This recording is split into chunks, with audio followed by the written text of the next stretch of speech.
We are joined by Ross Tucker, the host of the Ross Tucker podcast and a game caller for CBS this year.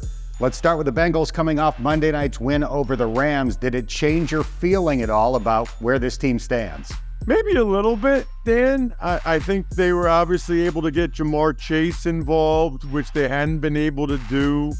And I thought Mixon showed some real burst and juice, which I thought was highly encouraging.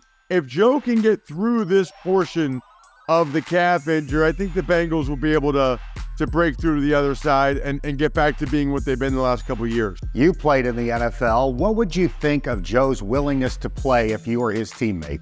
Yeah, just really appreciate it. Now, listen, I will say this as a former offensive lineman, a lot of those guys have something bothering them, right? I mean, it's like I always laugh when these people say, are you 100% later in the year? If you're 100% later in the year, what have you been doing the whole time?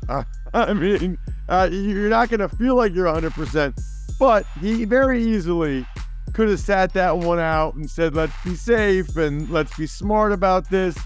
But I think Burrow knew the risk of going 0-3, didn't want to take that chance. And especially, I think the mental toughness, Dan, for him to battle through performing poorly in the first half and just stick with it to be able to lead his team to a critical victory. I think that's what the guys really appreciate as much as anything. Ross, the defense was awesome on Monday. 6 sacks, 2 takeaways. Does the defense have to lead right now as Burrow and the offense continue to gel? Well, I think they do, and I think they have been. I'm really impressed by the Bengals defense and have been for the last few years, but they're just a really good group. High-level players in the prime of their career. So the Bengals are at Tennessee on Sunday. What are a few keys to beating the 1-2 Titans? I guess I would start with protecting Burrow.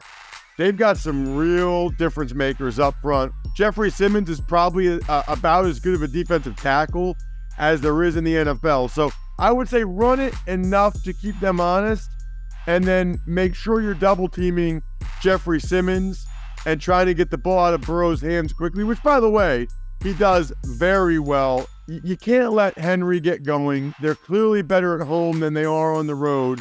And if they get a lead and they can just pound away at Henry, that's tough for any defense.